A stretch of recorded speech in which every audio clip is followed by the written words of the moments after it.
Alors, c'est le moment où nous allons partager autour de la parole du Seigneur. Pour nous, le cœur de notre foi est basé sur ce que nous dit la parole de Dieu, la Bible, qui est pour nous la parole de Dieu. Nous voulons être attentifs à tout ce qu'elle enseigne, et comme j'ai dit depuis quelques temps, et tout ce qu'elle n'enseigne pas, évidemment, nous choisissons de le rejeter. Nous prions que Dieu nous aide à bien interpréter aussi sa parole, à bien creuser sa parole, et puis qu'elle puisse aussi descendre dans nos cœurs et que nous puissions la mettre en pratique. J'ai commencé il y a quelques dimanches un thème, et ce thème c'est « Écoutons Paul nous parler », puisqu'il s'adresse, l'apôtre Paul, à différentes communautés dans les épîtres, différentes épîtres, et puis évidemment ces épîtres sont adressées à des églises dans un contexte en particulier, mais il est évident que certaines recommandations, pour dire peut-être toutes les recommandations qui sont données, on peut aussi les garder pour nous, pour notre Église, pour nos fonctionnements d'Église. Ainsi, je nous encourage à être attentifs à ce que Paul nous recommande. Et il est question depuis ce début de ce thème que les Hébreux sont morts dans le désert. Et il y a des déserts qu'on traverse dans nos vies. Et ce que je disais lors de cette première session, c'est que le diable n'a qu'un souhait, c'est que nous mourions dans le désert, que nous mourions à traverser les difficultés, mais que Dieu souhaite que la traversée du désert nous soit bénéfique et que nous ressortions de ces déserts d'une manière victorieuse. Et l'apôtre Paul, dans le texte que nous trouvons dans 1 Corinthiens au chapitre 10, dit « Ne soyez pas comme ces Hébreux qui sont morts dans le désert » et il expose d'une certaine manière pourquoi est-ce qu'ils sont morts dans le désert. Et nous, depuis le début de cette série, nous sommes attentifs aux raisons qui pourraient aussi nous permettre ou nous laisser la possibilité de mourir dans le désert. Rappelez-vous que ce n'est pas du tout le souhait du Seigneur que nous mourions dans le désert, mais que nous soyons victorieux. Alors nous voulons être attentifs. Je vous encourage, si vous n'avez pas pu participer ou vivre ces différents temps, vous pouvez aller sur notre site internet epelimoges.com et vous pouvez retrouver les différentes prédications, celles que j'ai exposées, mais aussi les précédentes, notamment toute la série que Marc a fait pendant les vacances sur différentes paraboles. Je vous encourage à y aller de temps en temps, puisque des fois on écoute le message le dimanche, et puis on est fatigué parce qu'on a eu un mariage et qu'on s'est couché à pas d'heure et puis qu'on commence à être vieux, n'est-ce pas ? Et des fois on entend une bribe du message, un mot qui nous interpelle et on a oublié tout le reste. Et donc les vidéos sont mises en ligne pour vous, pour que vous puissiez réécouter, retravailler et mettre en application tout ce qui est donné ici. Croyons que la parole de Dieu ne revient pas à lui sans avoir fait son effet, mais pour qu'elle fasse son effet, il faut que nous puissions la chérir dans nos cœurs, la travailler et la mettre en application. Son désir, c'est que sa parole nous touche et nous transforme. Quel est notre désir ? Je les écouter d'une manière passive ou de travailler et de joindre à la parole tous nos efforts pour qu'elle puisse porter du fruit dans nos vies. Alors je vous propose de refaire la lecture dans le livre de 1 Corinthiens au chapitre 10 donc, et nous lisons les 13 versets, les 13 premiers versets à partir du premier verset. Le texte nous dit « Car il ne faut pas que vous ignoriez ceci, frères. Après leur sortie d'Égypte, nos ancêtres ont tous marché sous la conduite de la nuée. Ils ont tous traversé la mer. Ils ont donc tous, en quelque sorte, été baptisés pour Moïse dans la nuée et dans la mer. Ils ont tous mangé une même nourriture spirituelle. Ils ont tous bu la même boisson spirituelle car ils buvaient de l'eau jaillie d'un rocher spirituel qui les accompagnait. Et ce rocher n'était autre que le Christ lui-même. Malgré tout cela, la plupart d'entre eux ne furent pas agréés par Dieu puisqu'ils périrent dans le désert. Tous ces faits nous servent d'exemple pour nous avertir de ne pas tolérer en nous de mauvais désirs comme ceux auxquels ils ont succombé. Ne soyez pas idolâtres, comme certains d'entre eux l'ont été. Selon ce que rapporte l'Écriture, le peuple s'assit pour manger et pour boire. Puis ils se levèrent tous pour se divertir. Ne nous laissons pas entraîner à l'immoralité sexuelle, comme firent certains d'entre eux, et en un seul jour, ils moururent 23 000 personnes. N'essayons pas de forcer la main au Christ, comme le firent certains d'entre eux, qui pour cela périrent sous la morsure des serpents. Ne vous plaignez pas de votre sort, comme certains d'entre eux, qui tombèrent sous les coups de l'ange exterminateur. Tous ces événements leur sont arrivés pour nous servir d'exemple. Ils ont été mis par écrit pour que nous tirions instruction, nous qui sommes parvenus au temps de la fin. C'est pourquoi, si quelqu'un se croit debout, qu'il prenne garde de ne pas tomber. Les tentations qui vous ont assaillis sont communes à tous les hommes. D'ailleurs, Dieu est fidèle et il ne permettra pas que vous soyez tentés au-delà de vos forces. Au moment de la tentation, il préparera le moyen d'en sortir pour que vous puissiez y résister. Amen. Alors là où nous nous sommes arrêtés la dernière fois, c'est aux alentours du verset 8 et nous allons commencer du coup de la même manière en utilisant la même méthodologie à partir du verset 9. Et ce verset 9 nous dit « N'essayons pas de forcer la main au Christ comme le firent certains d'entre eux qui pour cela périrent sous la morsure des serpents. » Le verset 10 nous dit « Ne vous plaignez pas de votre sort comme certains d'entre eux qui tombèrent sous les coups de l'ange exterminateur. » Ce que nous avons vu lors de l'étude de ce texte, c'est qu'à chaque fois, l'auteur, Paul, fait référence à des textes qui se sont passés dans l'Ancien Testament. C'est le cas encore aujourd'hui. Et ce à quoi il fait référence, c'est notamment à ce texte qu'on trouve dans Nombre, au chapitre 21. Et puis on va faire la lecture à partir du verset 4. Le texte nous dit que les Israélites quittèrent la montagne de Hor par la route de la mer des roseaux pour contourner le pays d'Édom. En cours de route, le peuple se découragea. Ils se mirent à parler contre Dieu et contre Moïse en disant « Pourquoi nous avez-vous fait sortir d'Égypte pour nous faire mourir dans le désert ? Car il n'y a ni pain ni eau, et nous sommes dégoûtés de cette nourriture de misère. » Alors, l'Éternel envoya contre le peuple des serpents venimeux qui les mordirent, et il mourut beaucoup de gens d'Israël. Le peuple vint trouver Moïse en disant « Nous avons péché lorsque nous avons parlé contre l'Éternel et contre toi. Maintenant, veuille implorer l'Éternel pour qu'il nous débarrasse de ces serpents. » Moïse pria donc le peuple. L'Éternel lui répondit « Fais-toi un serpent en métal et fixe-le en haut d'une perche. Celui qui aura été mordu et qui fixera son regard sur ce serpent aura la vie sauve. » Moïse façonna un serpent de bronze et le fixa en haut d'une perche.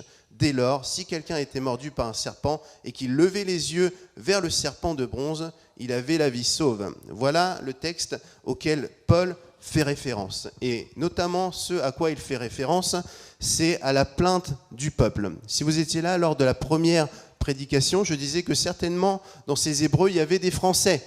Qui étaient là et qui se souvient ? Voilà, 3, 4 personnes. Ok, 5, 6 personnes. Super génial, 7 personnes. Et on est obligé de se souvenir parce que si on est un bon Français ou si on vit en France, on sait qu'on est un petit peu râleur, n'est-ce pas ? Bon. Sauf moi, mais vous, je pense que vous êtes très râleur, n'est-ce pas ? Et pour un oui, pour un non, on a tendance à râler. On a tendance à se rebeller, à se révolter. Mais ce qui est bien, c'est qu'a priori, il n'y a pas que les Français parce que les Hébreux, c'est ce qu'ils font.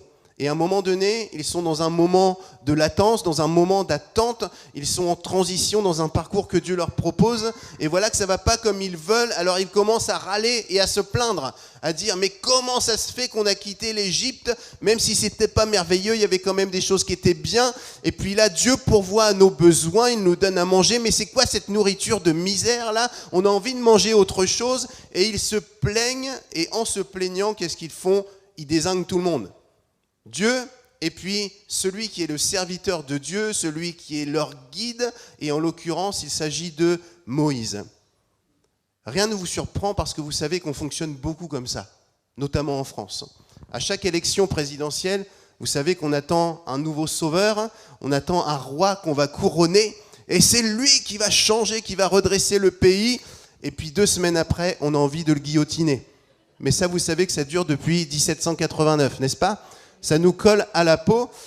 Et du coup, moi j'ai remarqué, je suis un peu jeune, un peu vieux comme je dis, mais quand j'ai commencé à m'intéresser un peu à la politique, j'avais ce sentiment-là à chaque élection présidentielle d'attendre un sauveur qui viendrait. Et moi, comme je commençais à être un peu vieux, moi la première fois que je me suis intéressé au présidentiel, c'était à l'époque de M. Chirac. Vous voyez ? Donc ça date un peu. Et puis après, il y a eu un autre sauveur, c'était M. Sarkozy. Et puis après, il y a eu Monsieur Hollande, etc. Alors, bon, bref, je garderai mes commentaires pour moi. Et puis après, il y a eu Monsieur Macron. Tout le monde y a cru. En marche. Maintenant, on va changer. Et jusqu'à maintenant, ça sera comme d'habitude, tout simplement. Et puis, comme c'est toujours comme d'habitude, nous, de la même manière, on a un roi qu'on élit. Et puis après, on veut le guillotiner. Donc ça, c'est au niveau politique. Et bien entendu, au niveau du fonctionnement des églises, c'est jamais comme ça non plus. Tout va bien. Vous êtes toujours d'accord avec les responsables de l'église, avec votre pasteur qui est gentil, qui est beau gosse, qui est sympa, et puis il a toujours une vision très claire et il sait se laisser suivre par les autres, et puis il impulse une vision et puis tout le monde le suit, le cœur exalté, le cœur allant, etc. Bon, ça c'est ce que j'imaginais, évidemment, mais des fois c'est difficile. On reçoit une vision Et puis, des fois, on n'a pas de vision et on prie Seigneur, dis-moi quelque chose et il dit rien. Puis il y a les gens qui sont là et qui disent, mais c'est quoi ce pasteur en carton là? Qu'est-ce qu'il fait là? Il comprend rien lui. Moi, à sa place, je ferais autrement. On pourrait réfléchir évidemment à ce qui s'est passé pour ces Hébreux. Pourquoi est-ce qu'à un moment donné, ils ont perdu courage? Pourquoi est-ce qu'ils ont commencé à se lamenter et à critiquer? Un élément de réponse, c'est que peut-être ils ont oublié la vision. Ils ont oublié pourquoi ils se trouvaient là. Ils ont oublié que Dieu leur avait parlé et ce que Dieu leur avait dit, et ils ont oublié. Ils ont commencé à regarder leur bibi, leur bobo. Et je pense qu'une église qui commence à se déchirer, une église qui commence à critiquer l'un, à critiquer l'autre, à critiquer le pasteur, à critiquer les responsables, à critiquer la louange, c'était trop fort, c'était pas assez, machin, etc. C'est une église qui, d'une certaine manière, a perdu la vision. Quelle est notre vision? D'aller partout le monde, de faire des nations des disciples. Et quand on oublie ça, on commence à se regarder. Ah, lui il est mal habillé. Ah, lui il n'a pas de costume. Ah, lui il n'a pas de cravate. Ah, elle n'est pas maquillée. Ah, il a un truc entre les dents. Ah, il m'a pas dit bonjour. Ah. Et on se déchire.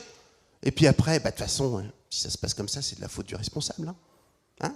Après tout, il a l'église qu'il est, tout simplement. On perd la vision, on perd le but de notre mission, et puis on commence à se déchirer, et on commence à faire jaillir ce qu'il y a dans notre cœur. Vous connaissez ce texte qui dit « C'est de l'abondance du cœur que la bouche parle ». Si dans votre cœur, il y a de l'orgueil, qui n'a pas de problème d'orgueil ici? C'est bien, on est en famille. Si ton cœur est rempli d'orgueil, tu vas commencer en parlant en disant « Mais lui, il fait ça. » Sous-entendu, moi, je ferais mieux. Moi, je ferais différemment. Mais comment ça se fait qu'il n'a pas encore compris qu'il fallait faire comme ça? Quand même. Moi, je sais. Ok. Si ton cœur est rempli de rancœur, d'amertume, de jalousie, etc., etc., c'est ce qui va se manifester lorsque tu perds la vision. Quelle est la vision de notre communauté ici? Je l'ai dit, Julien, tu l'as déjà dit, tu radotes, on voit que tu as 42 ans. C'est d'aller partout le monde, de faire des nations des disciples. Ça, c'est la vision globale de l'Église. Mais nous, quel est notre cœur? Qu'est-ce qu'on a envie de faire? Comment on a envie d'être? Qu'est-ce que le Seigneur nous a donné pour être des témoins là où on se trouve? Ça peut être bien d'y réfléchir. Et si les uns les autres ont des éléments de réponse, ça peut être bien de se les remémorer. Parce que j'ai remarqué qu'on oublie la vision quand on oublie de se souvenir de la vision. Vous savez ce que dit Habakkuk, chapitre 2, versets 2 à 3. L'Éternel m'adressa la parole et il dit « Écris la prophétie, grave-la sur des tables, afin qu'on la lise couramment. Car c'est une prophétie dont le temps est déjà fixé. Elle marche vers son terme, et elle ne mentira pas. Si elle tarde, attends-la, car elle s'accomplira certainement, sûrement. » La vision, elle doit être écrite, ou du moins elle doit être travaillée. Elle doit être chérie dans notre cœur, elle doit être proclamée et elle doit être contemplée. Sinon, on l'oublie. Sinon, on oublie, on regarde autre chose et on commence à se quereller. Et on commence à manquer le but. On commence à critiquer et on commence à déglinguer ceux qui sont des fois porteurs de la vision. Et ça, voyez-vous, c'est un vrai problème. Le texte dit qu'eux sont morts dans le désert parce qu'ils n'ont pas su garder la vision. Et comme ils n'ont pas su, ils ont commencé à dire n'importe quoi. Vous savez, c'est toujours difficile, quand on est responsable, de dire ne parlez pas mal des responsables, c'est mal. Évidemment que c'est mal. J'ai dit en début d'année, moi aujourd'hui, je suis arrivé à un stade de ma vie où je n'ai pas envie de plaire à qui que ce soit. J'aimerais bien plaire à ma femme, à mes enfants, être un modèle pour eux. Et puis voilà, ma famille proche et des amis proches. Mais en même temps, quand je dis j'aimerais bien leur plaire, je ne vais pas me renier, je ne vais pas essayer de jouer un rôle et quelqu'un que je ne suis pas. Ça, c'est auprès de mes proches. Alors comment vous dire que pour des frères et sœurs que vous êtes, que j'estime et que j'aime, mais qui êtes dans un autre rayon de relation, que c'est encore plus vrai. C'est-à-dire que je ne vais rien faire pour essayer de vous plaire, mais je vais d'abord essayer de plaire à mon Dieu, d'être fidèle à ce qu'il m'a donné, fidèle à ce que je suis aussi avec lui dans ma relation, et ça s'arrête là. Mais être responsable, ce n'est pas toujours évident, Et je crois de plus en plus, et c'est dommage que lorsque j'étais pas de l'autre côté de la barrière, je m'en rendais pas compte, parce que quand c'est l'autre qui fait, évidemment, il fait toujours mal, et nous on ferait mieux, n'est-ce pas? Mais je sais aujourd'hui que si on est responsable, si Dieu confie quelque chose, une onction particulière, c'est pas parce qu'on est mieux, pas du tout, mais c'est parce qu'il nous confie un rôle différent. Et c'est un rôle qui est souvent difficile à porter.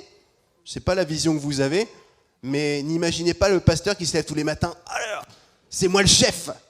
C'est moi qui est sûr de moi. Et puis moi, je vais décider. Et puis, c'est souvent des combats, des luttes, en tout cas pour moi. Je ne sais pas comment sont les autres. Vous ferez une interview de tous les autres pasteurs de la région, ça serait intéressant.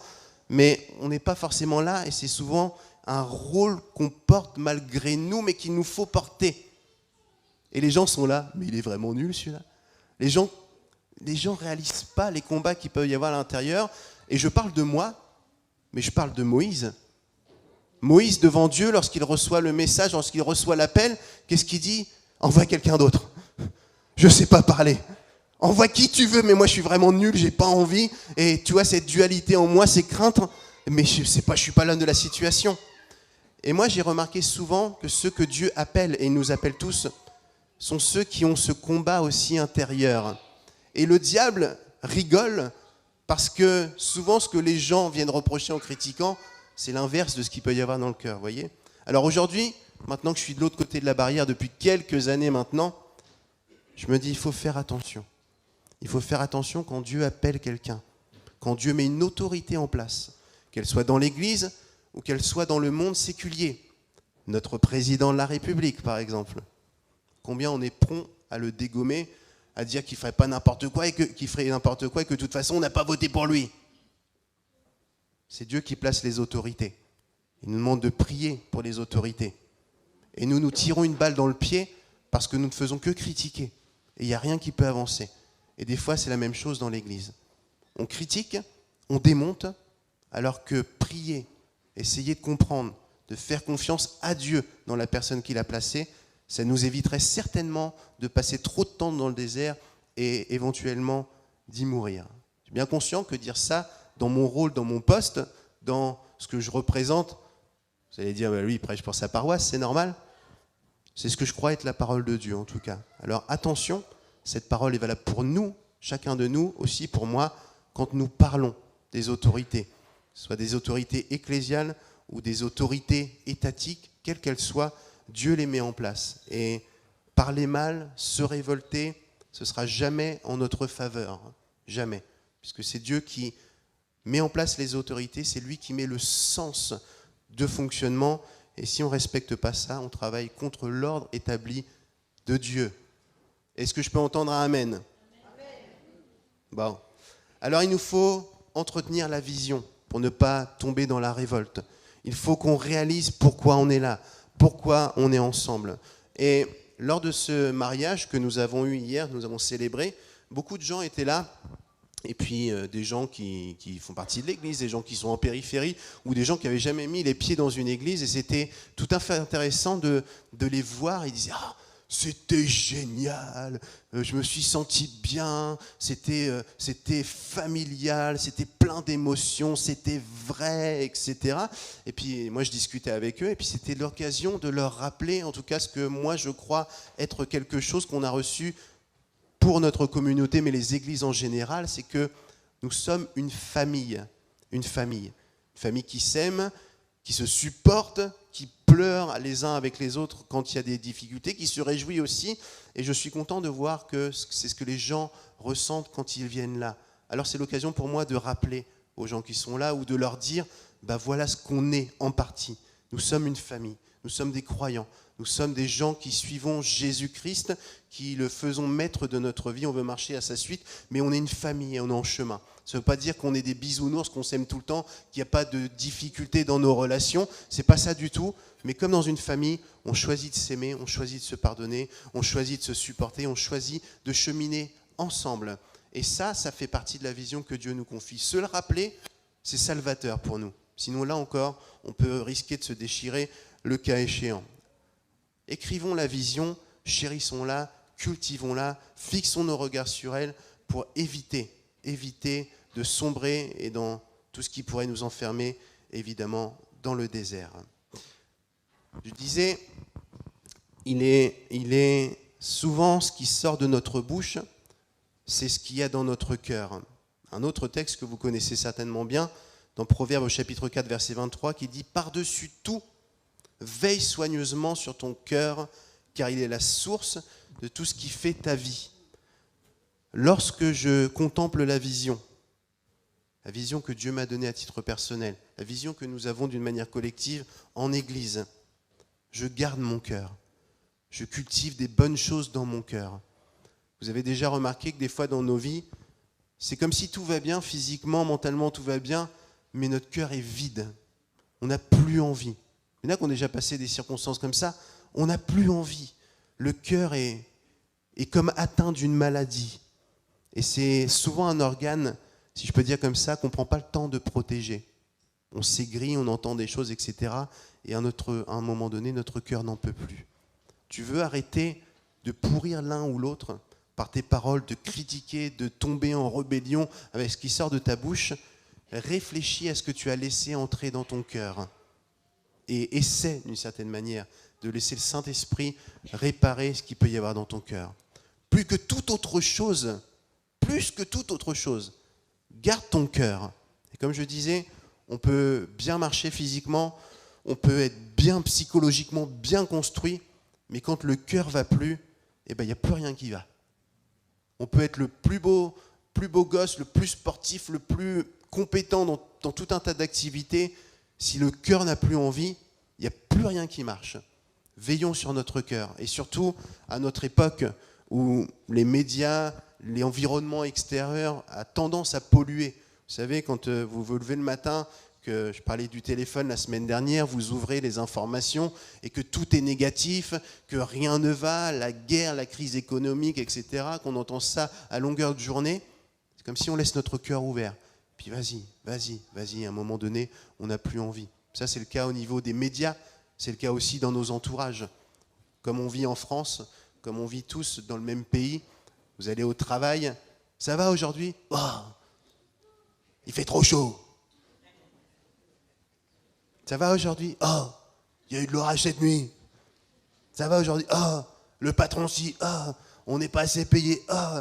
Enfin voilà, je vous fais pas un dessin, on vit tous dans le même monde.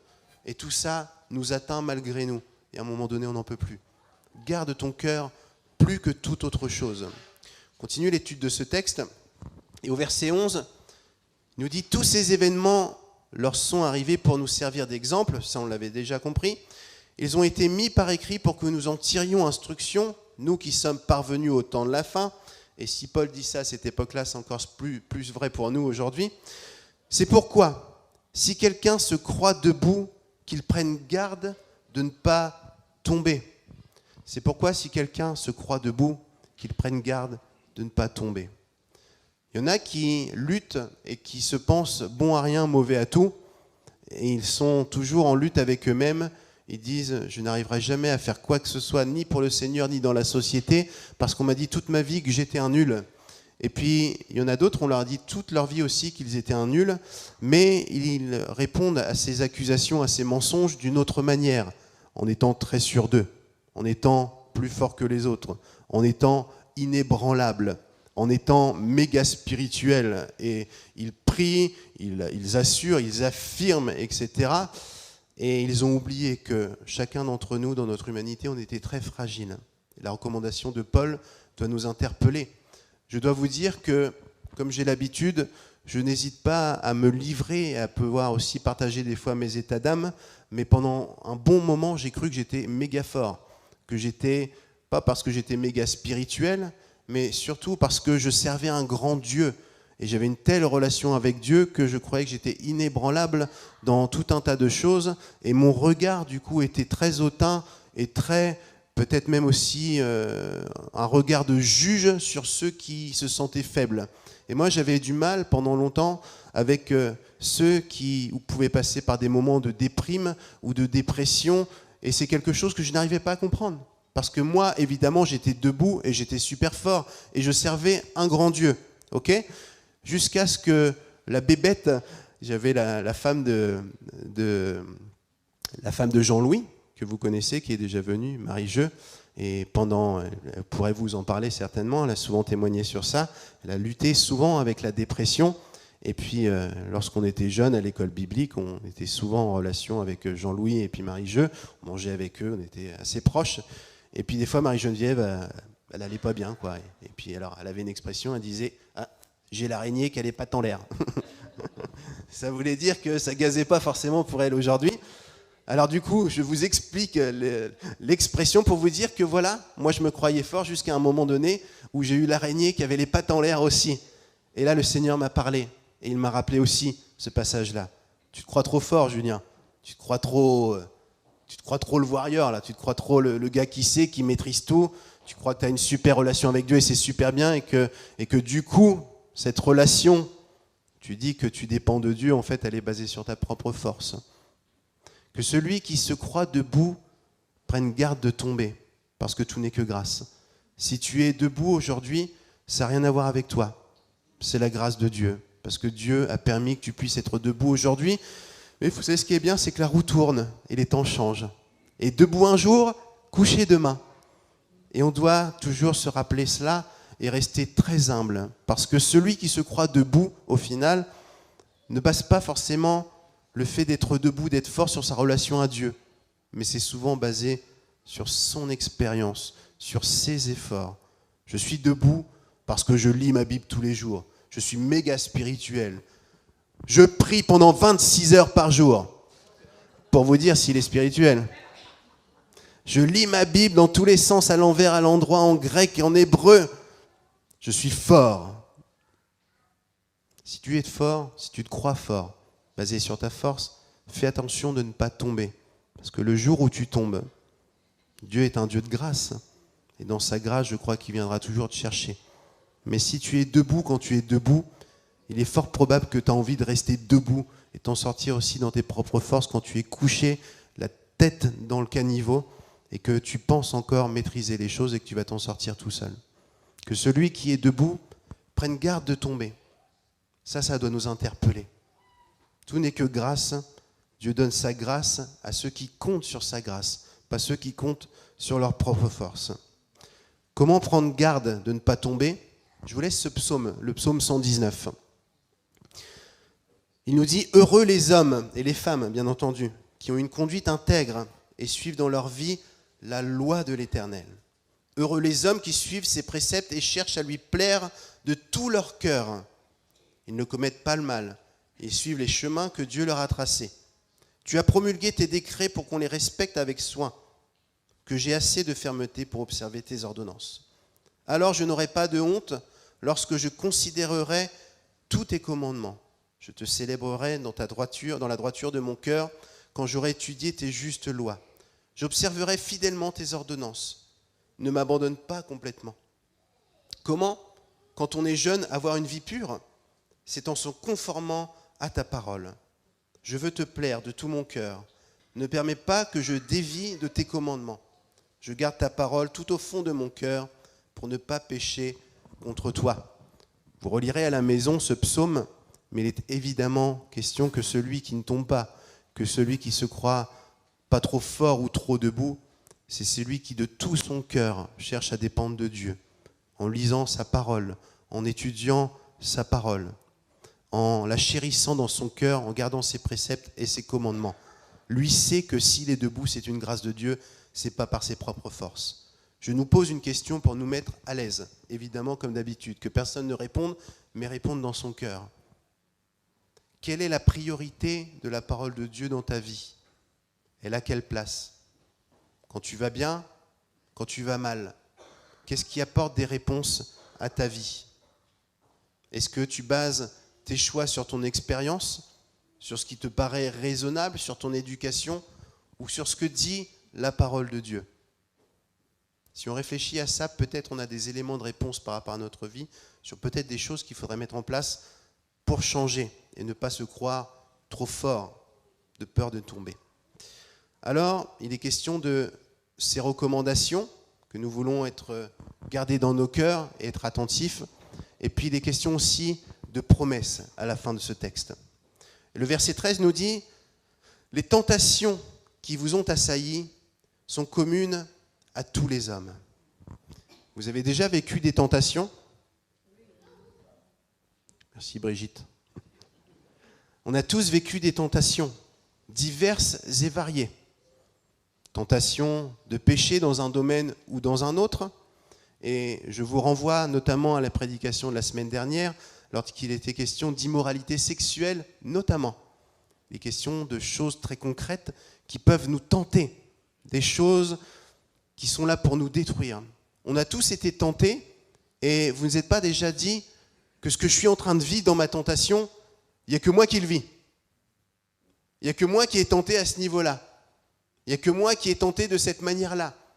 Et pourquoi les autres, ils vont tous bien, ils ne sont jamais tentés ? Vous savez, quand vous allez à l'église le dimanche matin, et vous avez le frère méga spirituel avec un sourire ultra bright, et puis quoi qu'il arrive, il loue le Seigneur.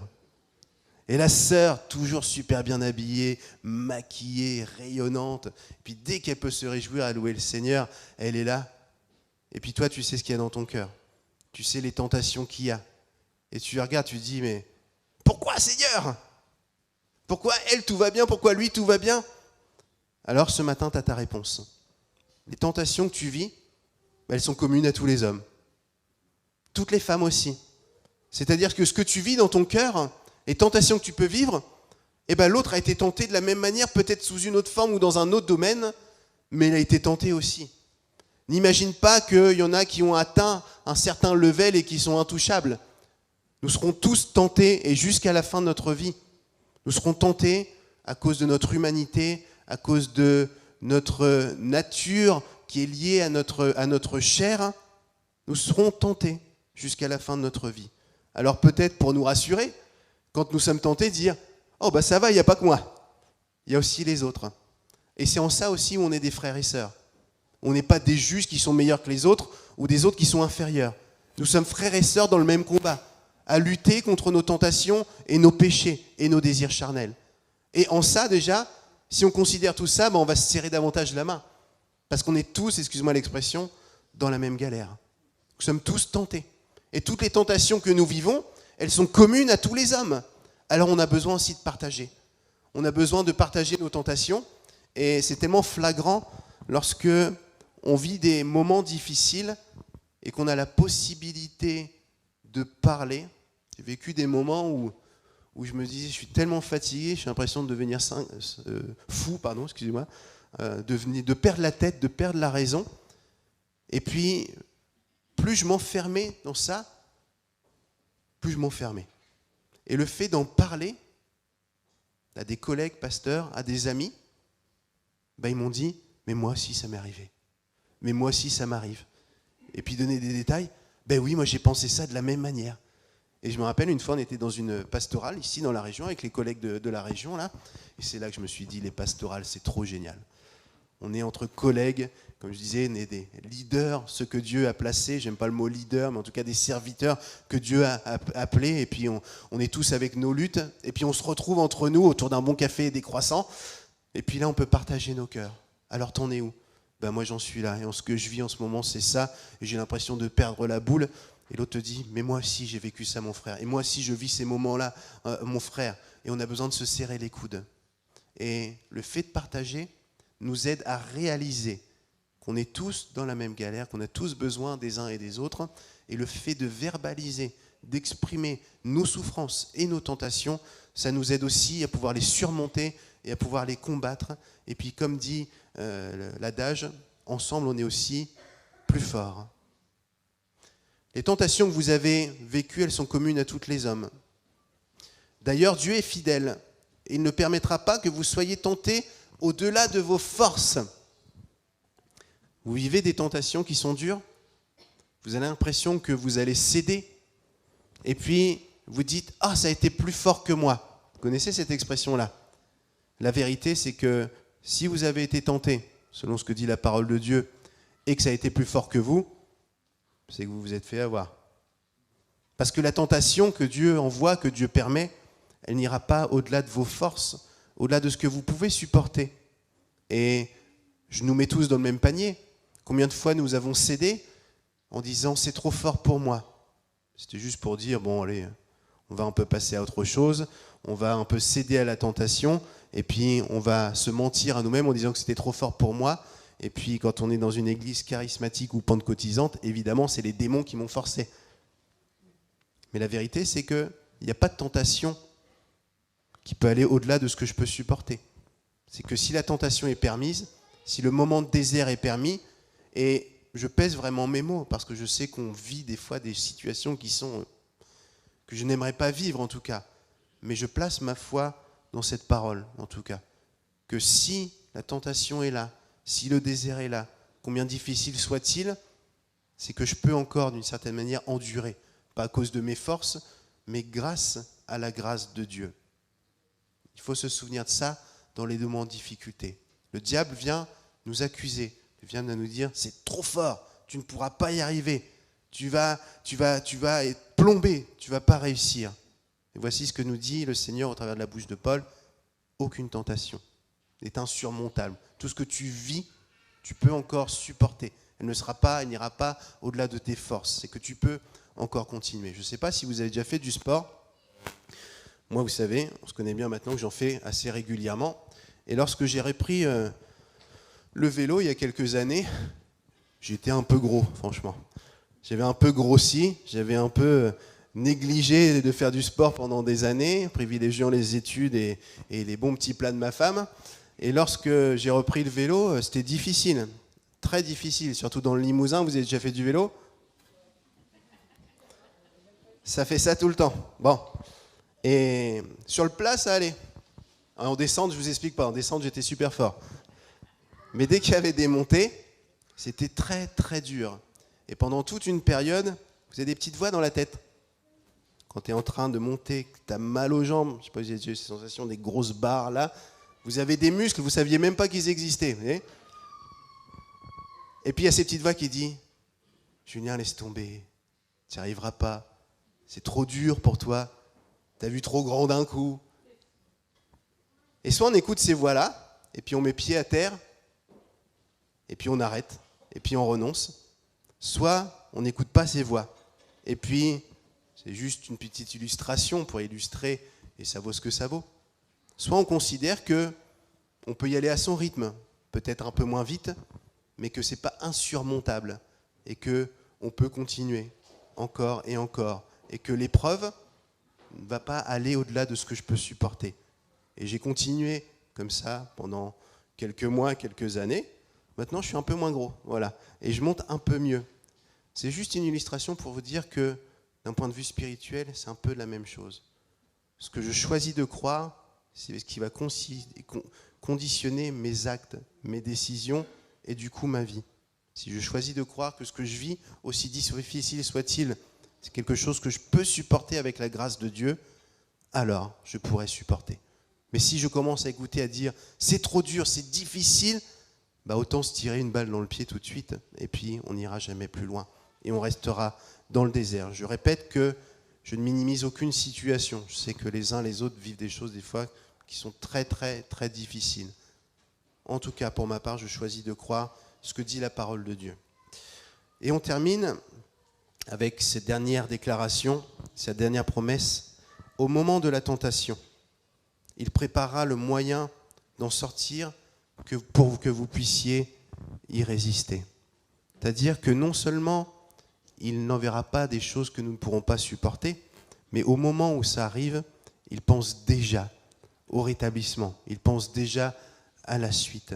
Et ça, c'est notre Dieu. Et je termine en illustrant un petit peu ce qu'on a vécu hier en tant qu'Église, le mariage d'Émilie et Steven, et j'en ai parlé lors du message si vous étiez présents, mais c'est tellement beau de voir leur union, de voir aujourd'hui, et moi qui connais l'historique, et je parlais de situations difficiles, dramatiques, de désert qu'on peut vivre, et l'un comme l'autre, vous avez entendu leurs engagements, et notamment Steven, moi je vous dis, moi je suis un garçon, normalement je pleure pas, mais hier j'ai versé ma petite larme parce que tout ce qu'il disait c'était vrai. Et ils ont vécu des moments qui étaient insupportables, difficiles, douloureux. Ils se sont certainement dit à ces moments-là, mais j'y arriverai pas. Mais au moment de la tentation, au moment de la difficulté, Dieu avait déjà prévu l'après. avait déjà prévu l'après pour eux, pour qu'ils puissent sortir de situations qui étaient tellement complexes. Et Dieu est fidèle. Nous l'avons célébré hier lors de cette union, et c'est un peu les stars du moment, en tout cas pour tout ce week-end. Nos deux frères et sœurs là, on se réjouit vraiment pour eux. Mais des témoignages comme ça, il y en a combien dans nos vies? Au moment où la tentation était là, on était prêt à craquer. Nous avons saisi par la foi cette parole, que Dieu serait fidèle, qu'il ne permettra pas que nous ne puissions pas supporter. Il avait déjà prévu la solution, il avait déjà prévu l'après. Je pourrais tellement vous donner de témoignages dans ma vie personnelle, dans la vie de ma famille, de mon couple. Et Dieu est fidèle, il est bon, il est bienveillant. Et je répète ce que je disais au début, c'est que les déserts sont là pour que nos cœurs puissent être malléables davantage dans la main de Dieu, pour que Dieu puisse se révéler à nous d'une manière plus grande. Et il se révèle comment? En étant ce Dieu aimant, qui est fidèle et bon. Si vous étiez là hier, nous avons proclamé ce texte de Jérémie, qu'il a pour chacun de nous des projets de bonheur. Des bonheurs selon ce que lui a préparé, selon ce que lui imagine, pas forcément nos plans à nous. Et dans les moments de désert, dans les moments de difficulté, souvenons-vous de cela. Je vous invite à la prière. Invitez le groupe de louanges à s'approcher à nouveau. Et nous voulons remercier le Seigneur tous ensemble pour sa parole. Merci. Merci parce qu'elle est la vérité. Merci Seigneur parce qu'elle nous fait du bien. Merci aussi quand elle nous reprend et qu'elle fait du mal à notre chair, à notre humanité. Croyons que c'est bon pour nous. Seigneur, nous voulons te remercier pour les bons moments dans nos vies, les moments de quiétude, les moments de facilité, les moments où tout va bien. Nous voulons te remercier aussi pour les moments de désert. Ces moments de désert qui sont voulus par toi et même notre modèle à tous par excellence, Jésus. La parole de Dieu nous dit que l'Esprit le mena au désert pour lui parler, que notre Maître Jésus lui-même est passé par le désert pour en sortir grandi et vainqueur. Alors merci pour ces moments de désert. Merci parce que tu ne vas pas nous éprouver au-delà de notre capacité, de ce que nous pouvons supporter. Et merci parce qu'au moment où le désert, où la tentation arrivera, tu as déjà préparé le moyen d'en sortir victorieux. Seigneur, donne-nous de garder les yeux fixés sur toi. Donne-nous de contempler la vision, de la garder dans nos cœurs. Permets-nous de ne pas nous déchirer nous-mêmes, ni entre nous. Fais-nous grâce. Merci pour tes interpellations. Merci de nous faire grandir en toi. Je veux te remettre, Seigneur, particulièrement tous ceux qui en ce moment vivent des temps compliqués, que ce soit des tentations, des moments de désert ou de difficultés au niveau de la santé, de la maladie, au niveau des relations, des couples, ou je ne sais quoi encore. Te demander d'ouvrir leurs yeux sur les réalités de ce qui se passe dans le monde spirituel. Père, que leur foi ne défaille pas, que leur regard soit fixé sur toi, sur ton œuvre. Rappelle-leur la vision. Rappelle-leur la vision dans ces moments troubles et difficiles.